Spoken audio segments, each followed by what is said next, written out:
शिवाजी महाराजांचा विजय असो. छत्रपती शिवाजी महाराजांचा विजय असो.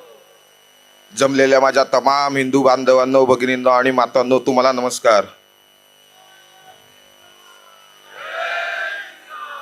छत्रपती शिवाजी महाराज की जय.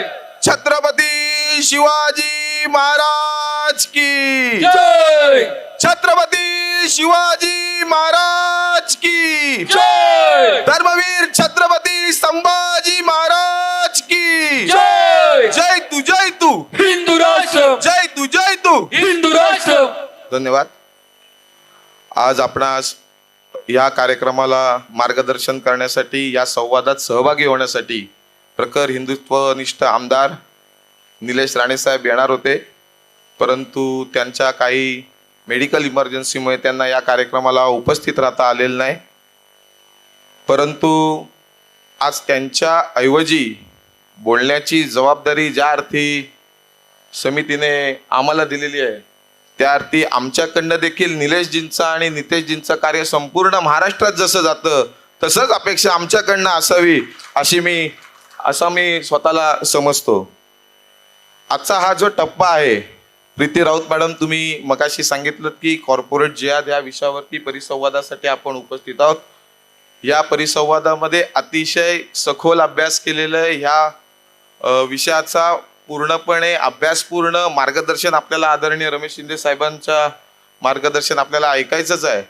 परंतु ह्या गोष्टी होत असताना कॉर्पोरेट जिहाद हा शब्द जेव्हा आपल्या डोळ्यासमोर येतो तेव्हा फक्त आपल्याला कॉर्पोरेट कंपन्याच दिसतात. तर ते योग्य आहे का? TCS असेल, विप्रो असेल, SBI असेल, ह्या मोठ्या कॉर्पोरेट क्षेत्रातच कॉर्पोरेट जिहाद होतो का? तर माझं मत आहे तसं नाही. छोट्या छोटे जी दुकानं आहेत, मग ती चप्पलवाल्यांची असतील, ती मोबाईलवाल्यांची असतील, नाहीतर ती मेडिकलवाल्यांची असतील, छोट्या छोट्या गावात, छोट्या छोट्या शहरात देखील अशा ग्रामीण भागातनं येणाऱ्या मुली असतील किंवा महिला असतील, त्यांच्या विरोधात जो जिहाद होतो, मला वाटते तो देखील कॉर्पोरेट जिहादच समजला पाहिजे. आज चिपळूण सारख्या ग्रामीण भागामध्ये, आज आपण चिपळूण शहर जरी म्हणत असलो तरी तो मुंबई पुण्याच्या दृष्टीने ग्रामीण भाग आहे. आम्ही मुंबई पुण्यावर बोलण्या एवढे मोठे नाही, आम्ही तेवढा आमचा अभ्यास देखील खोल नाही. अचानक बोलायला सांगितल्यामुळे आमच्या समोर जी माहिती आहे किंवा उपलब्ध माहिती आहे किंवा आम्हाला स्वतःला ज्ञात असलेली माहिती आहे किंवा ज्या विषयांचा पाठपुरावा आम्ही करत आहोत किंवा पाठपुरावा करून झालेला आहे आणि आम्हाला पाहिजे ते आम्ही साध्य करून घेतलेले आहेत, असे अनेक प्रसंग या चिपळूणमध्ये देखील घडत आहेत. छोटंसं उदाहरण सांगतो. आपल्याकडे एक नावाजलेलं कॉलेज आहे. मुली ज्या आपल्या येतात त्या ग्रामीण भागातनं येतात. बराचसा वर्ग हा ग्रामीण भागातनं येतो. ग्रामीण भागातनं मुली येतात, त्या कॉलेजला उतरतात. 10वी पर्यंत त्या शाळेत गेलेल्या असतात, ते त्यांच्या गावातल्या शाळेत गेलेले असतात. 7वी पर्यंत त्या शाळेत गेलेले असतात, ते त्यांच्या वाडीतल्या शाळेत गेलेले असतात. त्यांच्यासाठी हे चिपळूण किंवा हा शहरी जीवन हे पूर्णपणे नवीन आहे. पण मग अशा नवीन ठिकाणी आल्यानंतर सुरुवात ही सापळा रचण्याची अशा पद्धतीने होते. शहरातल्या मुलींना बऱ्यापैकी माहिती आहे. सोशल मीडिया असेल, इंस्टाग्राम असेल, फेसबुक असेल, अनेक सोशल मीडियाच्या साईट्सवरती त्यांना थोडंफार, किंवा आमच्यासारखी माणसं शहरात सातत्याने यूट्यूब असेल किंवा इंस्टाग्राम असेल, व्हॉट्सअप ग्रुप असतील, आम्ही सातत्याने मार्गदर्शन करत असतो, माहिती देत असतो. परंतु ग्रामीण भागात नाही येणाऱ्या ह्या ज्या मुली आहेत त्यांच्यावर विशेष ट्रॅप रचली जातात. मी हे जे बोलतोय ऑन कॅमेरा, हे आम्ही अनुभवलंय, ह्याच्यात आम्ही पाठलाग केलाय आणि ह्याच्यात आम्ही अजूनही पाठलाग करतोय आणि नक्कीच सांगतो की येत्या 1-2 वर्षात हे 100% चिपळूणमधनं बंद करून दाखवणार. त्या ग्रामीण भागातून आलेल्या ज्या मुली आहेत त्या कॉलेजच्या रस्त्यावरती येताना त्यांचे ठरलेले स्पॉट आहेत. एखादा स्पॉट हायवे हॉटेलच्या समोर आहे, एखादा स्पॉट अयोध्या हॉटेलच्या इथे येतो, मग पुढे शिवाजीनगर बस स्टँड, त्यांच्याकडे डेटा आहेत. शिवाजीनगर ST स्टँडवरती येणाऱ्या STमध्ये कुठच्या गावातली मुलगी बसते आणि चिपळूणच्या मध्यवर्ती ST स्टँडवरती येणाऱ्या कुठच्या भागांमध्ये कुठची मुलगी बसते. आम्ही त्याच्यात पाठपुरावा केला, आम्ही त्याच्यात मागोवा घेतला आणि आम्हाला कळलं की अत्तर, कॅडबरी आणि ड्रेस पीस. ग्रामीण भागात येणाऱ्या मुलींना हे सगळं नवीन वाटतं. त्यांना ते आपल्या घरातल्या परिस्थितीमुळे असेल किंवा इतर गोष्टींमुळे असेल, ह्या गोष्टी त्यांना मिळत नाहीत. परंतु ह्या गोष्टी त्यांना मिळायला लागल्यानंतर त्यांना वाटतं की हेच चांगलं आहे, हेच आपलं आयुष्य आहे. हल्ली मुलगी शिकली आणि जे म्हणतात ना ते हे आहे. आपल्या आई वडिलांना माहिती नसतं माझ्या मुलगीने ही आणलेली घरातली वस्तू ही तिला कोणी गिफ्ट केलेली आहे. हे एक स्ट्रॅटेजी आहे. हे स्ट्रॅटेजी करताना मग फेसबुकवर रिक्वेस्ट पाठवली जाते. फेसबुकवर रिक्वेस्ट पाठवता पाठवता थोडंसं त्यांचं गुड मॉर्निंग पासून सुरुवात होते, मग हाय हॅलो पासून सुरुवात होते, मग जेवलास का वरती येतात आणि मग नंतर नंबर एक्सचेंज करण्यापर्यंत ते येतात. हे सगळं स्ट्रॅटेजिकली चालू आहे. एक व्यक्ती नंबर घेते, तो त्याचं काम पूर्ण करतो, दुसऱ्या व्यक्तीकडे नंबर जातो, तो त्याचं काम पूर्ण करतो, तिसऱ्या व्यक्तीकडे जातो. हा अशा प्रकारे ही चेन त्यांनी तयार केलेली आहे. ह्या चेनमध्ये एखादीच मुलगी भरडली जाते. मी जाणीवपूर्वक सांगतोय, हे चिपळूणमध्ये घडतंय. ह्या चिपळूणमधल्या बऱ्याचशा गोष्टींचा आम्ही पाठपुरावा करतोय आणि हे कुठेतरी थांबवण्यासाठी आपल्या पालकांची जागरूकता असणं तेवढीच गरजेचं आहे. काही वेळा वाटू शकतं की माझी आई मला काही बोलत नाही किंवा मी माझ्या मुलीला ओरडत नाही. तसं करू नका. आम्ही बघतोय अक्षरशः परत मुली आणताना जेवढे हाल होतात, आई वडील समोर असतात परंतु ते मुलगी दाद देत नाही हो. आम्ही रत्नागिरीमध्ये एक प्रसंग घडला होता मिरकरवाड्यामध्ये. त्या मुलगीला 24 तास फक्त झाले होते. त्या मुलगीला आम्ही घेऊन आलो, मोठमोठे कानातले वेगळेच, तिचा ड्रेसची पद्धत वेगवेगळी. मुलींना आम्ही सांगतोय अगं तुझे आई बाबा समोर बसले, ती मुलगी हलत नव्हती. अशा प्रकारे त्यांच्यावरती स्ट्रॅटेजिकली या सगळ्या गोष्टी केल्या जातात. हा कॉर्पोरेट भागामध्ये जसा प्रकार आहे ग्रामीण भागात, तसा शहरी भागात देखील होतो. विशेषतः जरा चिपळूण बाजारपेठेवर सुद्धा ऐकेगा का, आता हा कार्यक्रम झाला तर चिपळूण बाजारपेठेवर जरा लक्ष घालायला हवंय. हे जे फळवाले आणि हे सगळे जे आलेले आहेत ना, ह्यांच्यावरती आता लक्ष घालायची वेळ आलेली आहे आपल्यावरती. त्यामुळे बाजारपेठेमध्ये येणाऱ्या ज्या कामगार असतील किंवा महिला असतील, त्यांनी सुद्धा विशेष ह्या गोष्टी लक्ष ठेवल्या पाहिजे. त्यांच्या आजूबाजूला जे राहणारी लोक आहेत त्यांनी त्या कामाला जाणाऱ्या महिलेवरती, किंवा सगळ्याच महिला तशा असतील किंवा सगळीकडेच असे प्रकार घडत असतील असं देखील नाही, परंतु हे प्रकार देखील घडतायत. आपण ज्या चेंजिंग रूम आहेत, विशेषतः मी महिलांसाठी सांगतोय, ज्या चेंजिंग रूम आहेत त्या चेंजिंग रूम मध्ये छोटे होल असतात, तिथे कॅमेरे लावले जातात आणि त्या फोटोचा किंवा त्या व्हिडिओचा देखील मिसयूज कशा प्रकारे होईल याचं सुद्धा चिपळूणमध्ये सुद्धा ह्या गोष्टी घडतायत. आणि ह्या गोष्टींचा आम्ही नक्कीच पाठपुरावा करून पोलिसांना देखील आम्ही या गोष्टींची कल्पना दिलेली आहे. आता 2-3 दिवसापूर्वी वालचंद नगरमध्ये घडलेला पुणे जिल्ह्यातला प्रकार सांगतो. 21 वर्षाची मतिमंद मुलगी आहे. 21 वर्षाच्या मतिमंद मुलगीवर 81 वर्षाच्या अब्बास चाचा नावाने, ती त्याला चाचा हाक मारायची, त्याने बलात्कार केला. महेश लांडगे त्या विषयावरती पाठपुरावा करतायत. मतिमंद मुलगी आहे. आज आपले अनेक राजकीय, आज आपण इकडे कार्यक्रमासाठी आलेलो आहे. आपण अनेक कार्यक्रम या मतिमंद हायस्कूलमध्ये जिद्दच्या दिव्यांग शाळेमध्ये केलेले आहेत. काय होत्या मुलांना कळतं, स्वतःचे कपडे घालायचे कसे हेही देखील ज्यांना कळत नाही, स्वतःचे कपडे कसे काढायचे हे ज्यांना कळत नाही, त्यांचे कपडे काढून त्यांच्यावर अमानुष अत्याचार होत असतील. आणि आम्ही जर हिंदुत्वाची भूमिका घेत असू तर मॅडम तुम्ही मगाशी म्हटलात की तुमच्या मुलग्याला नगरसेवक करायचं नाही, पण एक मला असं वाटतं, माझं असं ठाम मत आहे की अशा ज्या स्थानिक स्वराज्य संस्था किंवा इतर ज्या संस्था आहेत त्यामुळे हिंदुत्ववादी नगरसेवक हे गेले पाहिजेत, तरच ह्या गोष्टी थांबतील. सिस्टीमच्या बाहेर राहून सिस्टीम बदलू शकत नाही, सिस्टीमच्या आतमध्ये जाऊनच सिस्टीम बदलावी लागते. म्हणून मला वाटतं मॅडम या गोष्टींची सुद्धा आपण विचार केला पाहिजे. आपण ठरवून नगरसेवक केले पाहिजेत, आपण ठरवून निवडून दिले पाहिजेत लोकप्रतिनिधी, की जो हिंदू ईद की बात करेगा वही हम पे राज करेगा. कशासाठी पाहिजेत मॅडम, मी सुद्धा निवडून आलोय. 60% हिंदू आणि 40% मुस्लिम भागात मी निवडून आलोय. 53% मतं घेतली आणि निवडणुकीच्या नंतर नाही सांगितलं की मी मुस्लिम मतांवर आलो. निवडून यायच्या अगोदर, फॉर्म भरायच्या अगोदर डिक्लेअर केलं, मला तुमची मतच नको, मी तुमच्याकडे प्रचारालाच येणार नाही, हे आम्ही अगोदर डिक्लेअर केलो. आणि आज सांगून ठेवतो की ही डिक्लेअर, ही आमची भूमिका आहे, ही माझी तत्व आहेत, ही माझ्या पक्षाच्या कदाचित तत्वाला, माझा पक्ष देखील हिंदुत्ववादी आहे. मी हा राजकीय व्यासपीठ नाही, राजकीय दृष्ट्या इथे कदाचित बोलणं योग्य देखील ठरणार नाही, परंतु प्रत्येकाची भूमिका असते, प्रत्येकाची तत्व असतात आणि प्रत्येकाने आयुष्यातून त्याच्या डोक्यात काहीतरी ठरवून आलेला असतो. तसं आम्ही ठरवून आलेलो आहे की मेलो तरी चालेल पण हिंदुत्व सोडणार नाही. ते मला पद मिळेल नाहीतर नाही मिळेल. अहो, लोकांनी आम्हाला सभापती केले ते फक्त केबिन मध्ये बसण्यासाठी केलेलं नाही. आम्हाला लोकांनी नगरसेवक केले ते काय फक्त आम्ही रस्ते, गटार, पाणी, झाड कापायचे ह्याच्यासाठीच नाही केलंय.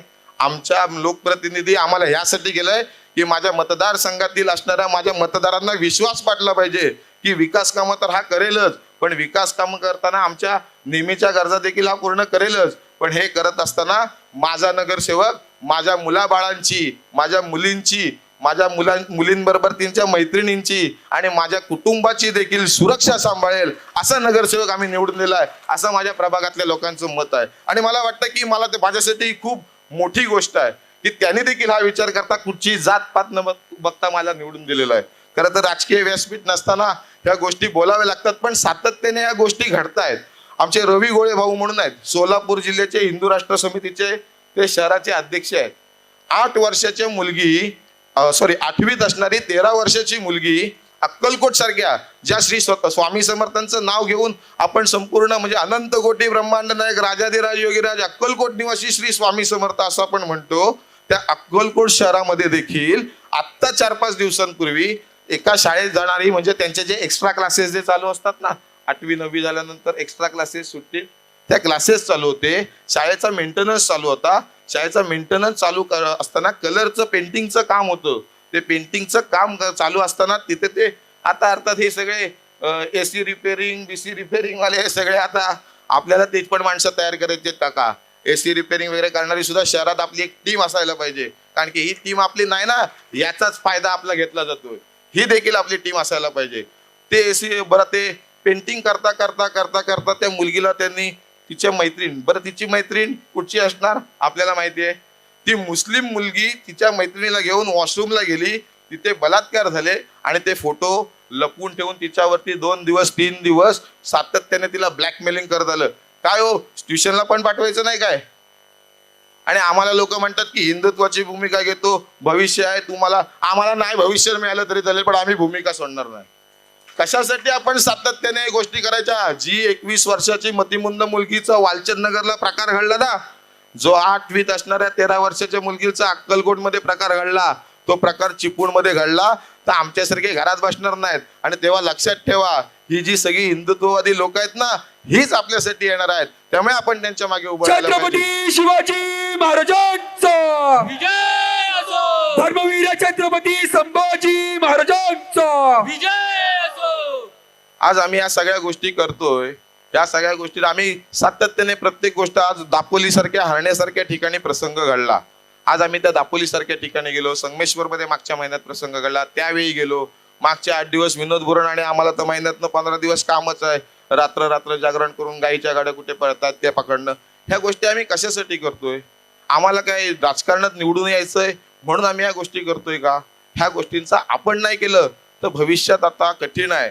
भविष्यात कोणीतरी पुढे येईल, कोणीतरी आपल्या कार्यक्रमात येईल, कोणीतरी हिंदुत्वाचा प्रसंग पडला चिपळूणवरती, कधीतरी हिंदुत्वाचा प्रसंग काढण्याची वेळ आली, कधीतरी पोलीस स्टेशनला बोलण्याची वेळ आली, तर कोणतरी ताकदवर माणूस येईल, कोणतरी कुठून तरी येईल, आपल्याला सहकार्य करेल, कोणतरी येईल आणि आपल्याला बळ देईल. असं होणार नाही तर आपल्याला स्वतःला बलवान व्हावं लागेल, आपल्याला स्वतःला हे हिंदुत्वाचं कार्य आपल्या हातात घ्यायला लागेल. आणि तरच आपल्याला, कारण की कोण येईल आपल्यासाठी ही अपेक्षा ठेवणं आता सोडून द्यायचं. आपली लढाई आहे ही आपल्यालाच लढायला पाहिजे. अशा पद्धतीने आपलं काम असायला हवं असं मला वाटतं. ह्या संपूर्ण कार्यक्रमासाठी अजून बऱ्याचशा गोष्टी आहेत, आम्हाला वेळेची मर्यादा आहे, पण 2 मिनिटं घेतो आणि सांगतो की चिपळूणमध्ये देखील एक आम्ही आंदोलन घेतलं होतं. त्या आंदोलन म्हणजे कशा पद्धतीने हे प्रकार घडतात ते सांगतो. आंदोलन घडलं, कोणतरी मध्ये येणार आणि त्याला वेडे ठरवणार, म्हणजे काय, तो त्या विषयातनं सुटतो. हे सातत्याने घडलेले प्रकार आहेत. हे आज घडतात अशातला भाग नाही. कुंभारली सारख्या ठिकाणी आम्ही 21 गुरं पहाटे 4:30 वाजता पकडली, नाकामध्ये वेसण घालून, टपाला त्यांची म्हणजे अक्षरशः त्यांची मान अशी ठेवली होती, म्हणजे असं आपण नुसतं उभं राहू शकत नाही. त्यांच्या नाकात वेसण घालून त्यांना असं ठेवलं होतं. त्यांना जेव्हा सोडलं तेव्हा अक्षरशः जीवाच्या आकांताने ते पळाली. इतकी त्या गुरांची वाईट अवस्था होती. बरं ती अवस्था का ठेवतात असं, तर ती जर समजा प्रवासातच जर दगावली ना तर त्यांना मारण्याचा खर्च कमी होतो, म्हणून तशा पद्धतीने बघा. ज्या गोमातेला आपण आई मानतो त्या गोमातेचा अशा प्रकारे, हे चिपळूणचं सांगतोय, हे फार लांबचं संगमेश्वर, रत्नागिरी, दापोली, मंडणगड, खेड, बीडचं सांगत नाही, हे चिपळूणचं सांगतोय. का आम्ही या सगळ्या गोष्टींमध्ये पडतोय? आम्हाला काही कुटुंब नाही का? आम्हाला वाटत नाही की कुटुंबाला वेळ द्यावा? पण तरी सुद्धा आमच्यासारखी अनेक तरुण, अनेक पुरुष, अनेक हिंदुत्ववादी, अनेक महिला या क्षेत्रात येत आहेत आणि ते येणं गरजेचं का आहे हे आपल्याला या सर्व प्रसंगांवरनं आपल्याला कळत असेल. यापुढे प्रशासनाचे सुद्धा काही अनेक तुम्हाला म्हणजे प्रशासन आपलं म्हणजे सरकार बदललं, सत्ता बदलली पण प्रशासन काय तसं दाद देणारं दिसत नाही असं वाटतंय. आम्हाला पण कधी कधी वाटतं की आमच्या अंगावरती हे सभापती आणि नगरसेवकाची वस्त्र आली आहेत ना, त्यामुळे जरा आम्हाला सुद्धा थोडं म्हणजे व्यसन घातल्यासारखं झालंय. परंतु आज एक गोष्ट प्रशासनाला सांगून ठेवतो, मला वाटते ते असणार आमच्या नगरपालिकेचे प्रशासकीय सेवेतले कोणतरी, एवढंच सांगून ठेवतोय की भंगार व्यवसायाची 2 महिन्यापूर्वी नोटीस दिलेली आहे. ही माणसं किती आहेत ती बघायची. ठरवलं तर आता जाताना पण आम्ही साफ करू शकतो, पण आम्ही कायदा हातात घेणार नाही. डॉक्टर बाबासाहेब आंबेडकरांनी जे संविधानामध्ये कायदा दिलेला आहे त्या कायद्याने त्यांच्यावर कारवाई व्हावी अशी विनंती आम्ही तुम्हाला करतोय. मी पोलीस प्रशासनाला सारखं महसूल विभागाला पण सांगतोय. पिंपळी सारख्या ठिकाणी सुद्धा एक प्रसंग घडलेला आहे. इंदुलकर नावाची आमची व्यक्ती आहे, त्यांच्यावर अन्याय होतोय. त्यांनी जी तक्रारी केल्या म्हणून त्यांना ऍक्सिडेंटवरनं उडवण्यात आलं मुंबई सारख्या ठिकाणी प्लॅनिंग करून. त्यांना वाटत असेल त्यांना ऍक्सिडेंट केले म्हणून ते शांत राहिले. त्यांनी आम्हाला जागा केलेला आहे.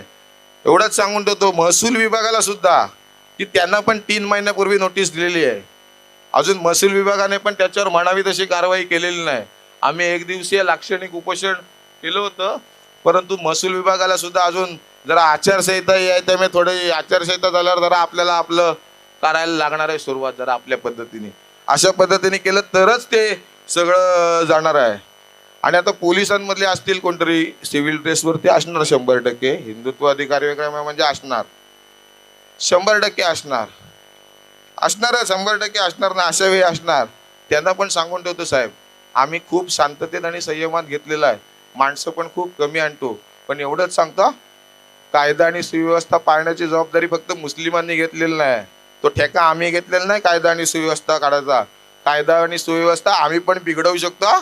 तेवढी ताकद आमची सुद्धा या चिपळूणमध्ये आम्ही उभी केलेली आहे. तुम्ही सांगा वेळ येईल तेव्हा दाखवणार आम्ही सुद्धा. फक्त आम्ही त्या गोष्टीत आता पडत नाही. आम्ही का पडत नाही? कारण की डॉक्टर बाबासाहेब आंबेडकरांनी दिलेल्या संविधानानुसार कारवाई करा अशी आमची मागणी आहे. त्यामुळे या सगळ्यांनी जरा त्या विषयात सुद्धा लक्ष घालणं थोडं गरजेचं आहे. हरण्यामध्ये 2 दिवसापूर्वी 2 दिवसापूर्वी मला वाटतं आठवडा 1.5 आठवड्यापूर्वी हरण्यामध्ये एक प्रसंग घडला.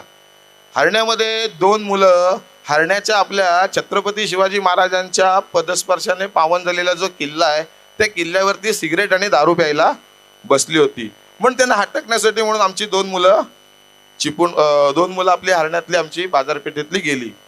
दुसऱ्या दिवशी तुम्ही आम्हाला हे विचारलं का? म्हणजे याला छत्रपती शिवाजी महाराजांचे किल्ले आमची, छत्रपती शिवाजी महाराजांच्या मुलग्याच्या नावाने आम्ही शहर बसवले छत्रपती संभाजीनगर. त्याचं नाव घ्यायला तुम्हाला लाज वाटते?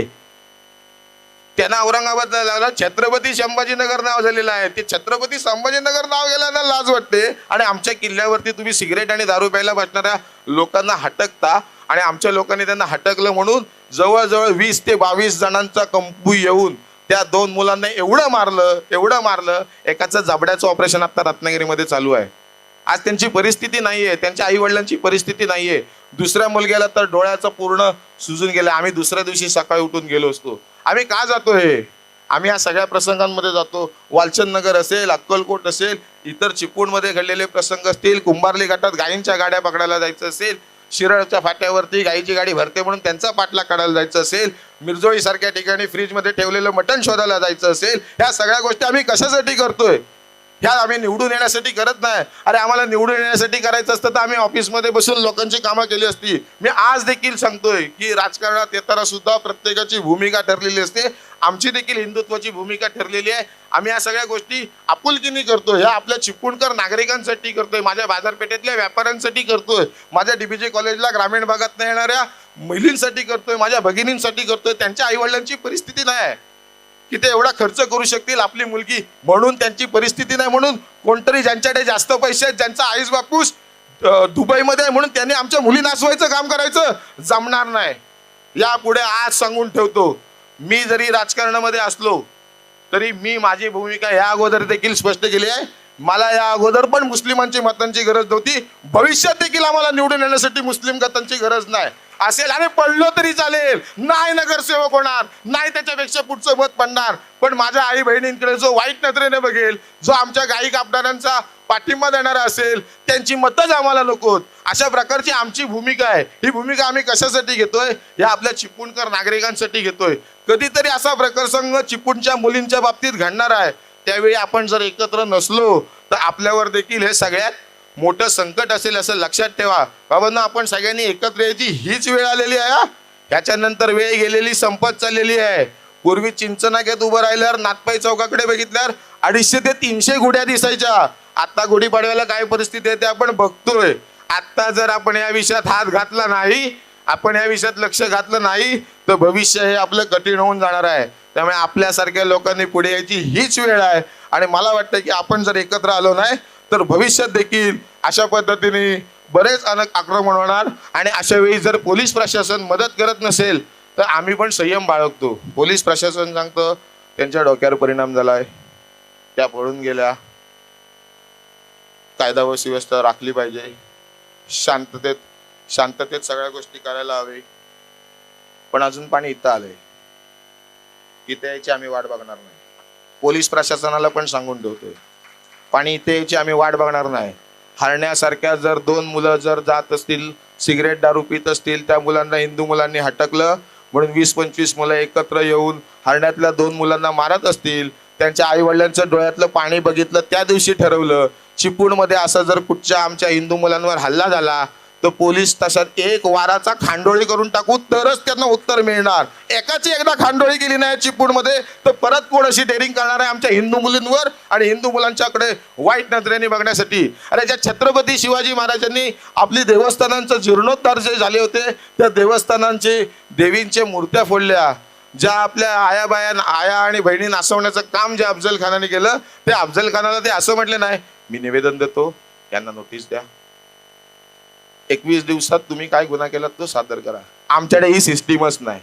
जो छत्रपती शिवाजी महाराजांचे आपण सगळे सैनिक आहे, बिचवा काढायचा, घुसवायचा आणि कोथळा काढायचा, ही शिकवण आपल्याला छत्रपती शिवाजी महाराजांनी दिली आहे. ज्या छत्रपती शिवाजी महाराजांनी ही शिकवण आपल्याला दिली त्याच अफजल खानाचं थडगं सुद्धा या प्रतापगडावरती आपल्याला बघायला मिळतंय. आणि अशी अनेक थडगी चिपळूणमध्ये सुद्धा आहेत. ती चिपळूणमधली थडगी, जसं प्रतापगडावरचं थडगं आमच्या शिंदे, म्हणजे राजकीय विषय सांगत नाही, परंतु शिंदे साहेब मुख्यमंत्री झाल्यावर सगळ्यात पहिलं काम त्यांनी काय केलं असेल तर प्रतापगडावरचं असलेलं अफजल खानाचं थडगं उडवून टाकलं. चिपळूणमध्ये देखील अशी अनेक थडगी आहेत आणि त्याची सुरुवात वडनाग्यापासून हा निहार गोळे 100% करणार, हा तुम्हाला विश्वास देतो. आणि भविष्यामध्ये जेव्हा जेव्हा या चिपळूणमध्ये हिंदुत्वाचा विषय निघेल तर आजपासून बाहेरनं शक्ती आणि ताकद आणण्याची गरज आपल्याला पडणार नाही. आपण स्वतः हिंदुत्वाची ताकद म्हणून उभं राहायचं, एवढंच सांगतो. आणि एवढी आपली दहशत ठेवायची.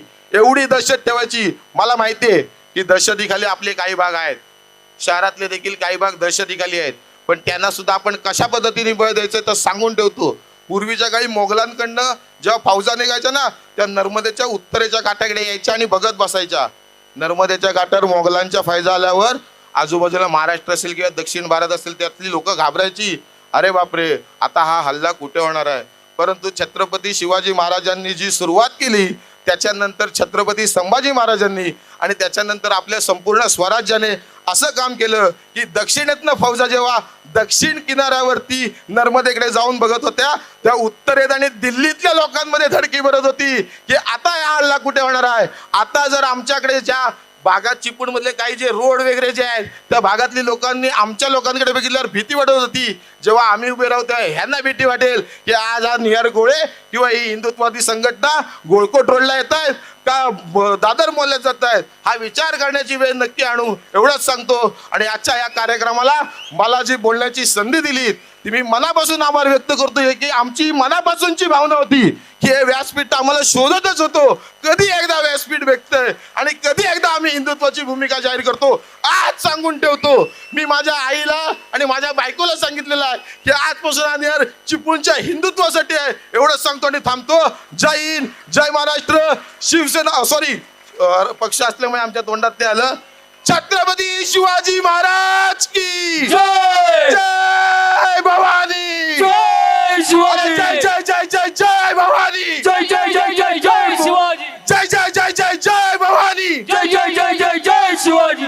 जय श्रीराम, जय जय श्रीराम. पवन पुत्र हनुमान की जय. नमः पार्वती पते हर हर महादेव. धन्यवाद. जय हिंद, जय महाराष्ट्र.